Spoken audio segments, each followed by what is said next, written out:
So welcome back to AS Group. My name is Amir and I'm your accounting trainer. उम्मीद कर रहा हूँ आपको अकाउंटिंग सीखने में मज़ा आ रहा होगा।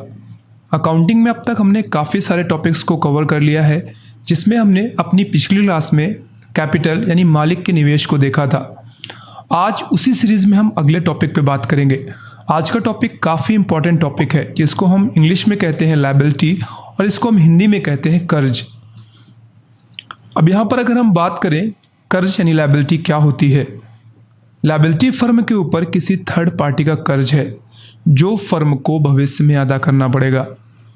यह कोई फर्म, बैंक या कोई व्यक्ति विशेष हो सकता है। यानी हमारी फर्म अगर किसी से भी कुछ भी उधार लेती है, पैसे या फिर कोई सामान, तो वह फर्म जिससे हमारी फर्म उधार लेती है हमारी फर्म के लिए लायबिलिटी बन जाता है। अब यहाँ पे लायबिलिटी की बात करते हैं तो लायबिलिटी को दो कैटेगरी में बांटा गया है। पहला है करंट लायबिलिटी और दूसरा है नॉन करंट लायबिलिटी। अगर हम बात करते हैं करंट लायबिलिटी की, तो करंट लायबिलिटी वह कर्ज है जो फर्म को करंट ईयर में ही अदा करना पड़ेगा। यानी आपने किसी से उधार लिया है, आपकी फर्म ने किसी से उधार लिया है और आपने कमिट किया है कि आप इसी साल यानी साल के लास्ट तक आप वो जो भी आपने लिया है आप उसको वापस कर देंगे, तो वह आपका करंट लायबिलिटी कहलाएगा। एग्जाम्पल के तौर पर आपने किसी व्यक्ति विशेष से कुछ पैसे उधार लिए हैं या फिर आपने सामान उधार लिया है जिसको हम सन्डी क्रेडिटर कहते हैं, तो वो हमारा करंट लायबिलिटी में आएगा। ऐसे ही अगर हमने बैंक ओवरड्राफ्ट यानी बैंक ओडी, बैंक से हमने लोन लिया है, ये भी हमारा करंट लायबिलिटी में ही आएगा। बिल्स पेबल है, ऐसे बिल्स हमारे पास पड़े हुए हैं जिनको हमें पे करना है, अदा करना है, उन्हें हम करंट लायबिलिटी में ही रखते हैं। ऐसे ही शॉर्ट टर्म डेप्ट्स मतलब कुछ समय के लिए लिया गया लोन। आपने किसी फर्म से, किसी बैंक से कुछ समय के लिए कोई लोन लिया है तो वो भी आपका इसी में आएगा, करंट लायबिलिटी में आएगा। ऐसे ही एडवांस एंड डिपॉजिट रिसिप्ट, ऐसे ही आपने किसी से कुछ एडवांस लिया है या फिर आपने कहीं पे कुछ चीज़ें डिपॉजिट करके रखी हुई हैं, आपको किसी ने डिपॉजिट किया है आपके पास कोई पैसे, तो वो आपका करंट लायबिलिटी में ही आएगा। आउटस्टैंडिंग एक्सपेंसेस यानी कोई एक्सपेंसेस आपने किए हैं और आपने अब तक उसका पेमेंट नहीं किया, तो वो भी आपका करंट लायबिलिटी के अंतर्गत ही आएगा। अब यहाँ पे रूल सामने लिखा हुआ है, कैपिटल या लायबिलिटी जब भी बढ़ती है तो उसको हम टू करते हैं और जब भी घटती है तो उसको हम बाय करते हैं। अब यहाँ पर देख लीजिए, नॉन करंट लायबिलिटी की अगर हम बात करते हैं तो ये क्या होते हैं। नॉन करंट लायबिलिटीज़ वह कर्ज है जो फर्म के ऊपर करंट ईयर में जमा करने का प्रेशर नहीं है। हम अपनी मर्जी से चाहें तो करंट ईयर में पे कर सकते हैं। इसे हम लॉन्ग टर्म लोन या लायबिलिटी भी कहते हैं। यानी अगर आपने किसी से लोन लिया है और आपके ऊपर प्रेशर है कि आपको इसी करंट ईयर के अंदर उसको पे करना है, तो ये आपकी करंट लायबिलिटी में आता है। और अगर प्रेशर नहीं है, आप जब चाहें उसे पे कर सकते हैं, करंट ईयर के बाद पे कर सकते हैं, तो इसे हम बोलते हैं नॉन करंट लायबिलिटी। अब यहाँ पे एग्जांपल के तौर पर नॉन करंट लायबिलिटी में आता है आपका लॉन्ग टर्म पेबल बिल्स, यानी कोई बिल पड़ा हुआ है जो आप लंबे समय तक पे कर सकते हैं, वो आपका नॉन करंट लायबिलिटी में आएगा। ऐसे ही मॉर्टगेज नोट्स पेबल, कुछ ये मान लीजिए कि आपने कुछ गिरवी रखा हुआ है, उसके बदले आपने लोन लिया है, तो वो भी आपका उसी में आ जाएगा। And long term bank loans, और आपने किसी बैंक से लंबे समय के लिए लोन लिया है तो वो भी आपका नॉन करंट लायबिलिटी में ही आएगा। रूल मैंने ऊपर लिख दिया है। अब यहाँ पे एंट्री लिखी हुई है, वो थोड़ा समझने की कोशिश करते हैं। सबसे पहली एंट्री लिखी हुई है, Ravi started business with 5 lakh cash, 5 lakh SBI bank, 50,000 furniture and 10,000 tools. यहाँ पे क्या हुआ है, रवि नाम के व्यक्ति ने एक्चुअली बिजनेस स्टार्ट किया है 5 lakh cash, 5 lakh SBI bank, 50,000 furniture and 10,000 tools. Simple सी बात है, जब भी रवि नाम का व्यक्ति हमारी फर्म के ऊपर, चूँकि हम अपने आप को फर्म मान के चलते हैं, जब पैसे इन्वेस्ट करेगा तो हमारे पास क्या क्या बढ़ेगा। ऑनर ने हमें 5 लाख कैश दिया, हमारे पास 5 लाख कैश बढ़ गया। 5 लाख हमारे SBI बैंक में डाला तो 5 लाख SBI बढ़ गया। इसके बाद अगर हमारे लिए 50,000 का फर्नीचर परचेज़ किया तो 50,000 का फर्नीचर बढ़ गया। ऐसे ही 10,000 रुपये का टूल्स परचेज़ किया तो 10,000 का टूल बढ़ गया।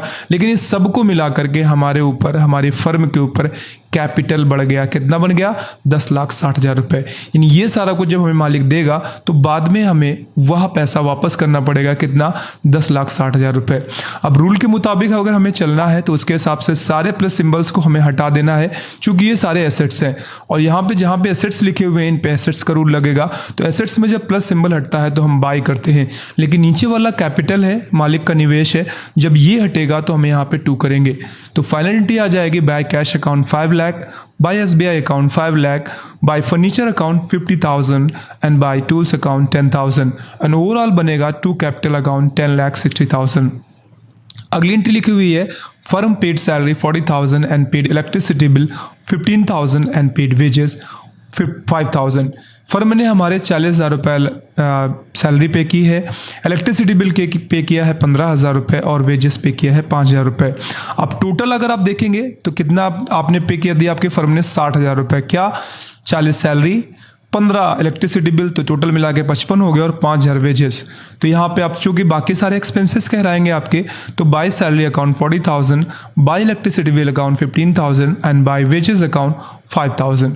टोटल मिला के टू कैश अकाउंट 60,000 रुपये। तरीके से उम्मीद करता हूँ आपको समझ में आया होगा। यहाँ पे जिस तरीके से हमने कैपिटल किया है, अगर यही रवि के स्थान पर कोई दूसरा व्यक्ति हमें पैसे देता तो हम उस पार्टी का नाम लिख देते हैं, बाकी बहुत ज़्यादा चेंजेस नहीं आते।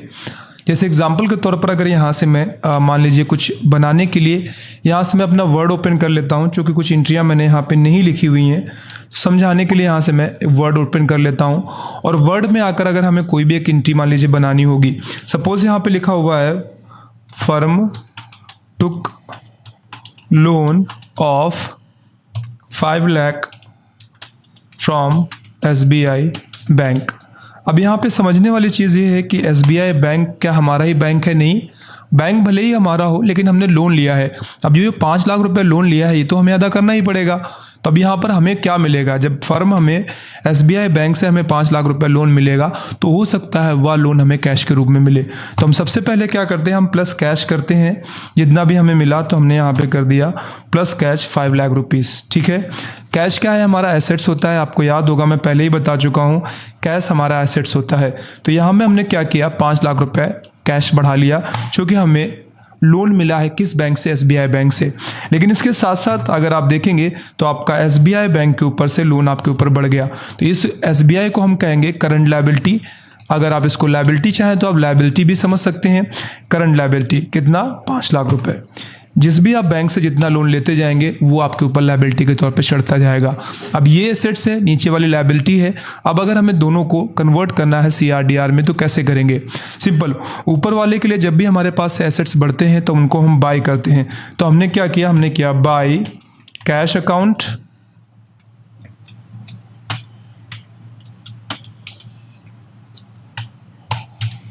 कितना? 5 लाख रुपए। और चूंकि नीचे वाला लायबिलिटी है तो हम यहाँ पे 2 करेंगे। अब के बाद तो हमने यहाँ से किया 2 क्या? SBI account. अब ध्यान रखिए ये SBI आपका बैंक अकाउंट नहीं है, ये आपका बैंक OD के अंतर्गत चला जाएगा। ऐसे ही अगर हमें कोई दूसरी एंट्री बनानी होगी, मान लीजिए लिखा हुआ है firm purchased goods of 10,000 from Ramesh on credit. अब हमें ये एंट्री बनानी है तो कैसे बनाएंगे? सिंपल सी बात है, जब आप गुड्स परचेस करेंगे तो आपके पास गुड्स बढ़ जाएगा। जब भी हम गुड्स को परचेस करते हैं तो उसको हम परचेस से डिनोट करते हैं। तो यहाँ पे सबसे पहले मैं परचेज ही लिखूंगा। परचेस की बढ़ गया हमारा जो कि एसेट्स था, तो हम यहाँ पे एसेट्स लिख लेंगे। कितना बढ़ गया? 10,000 रुपीज़। तो हम यहाँ से 10,000 कर लेते हैं।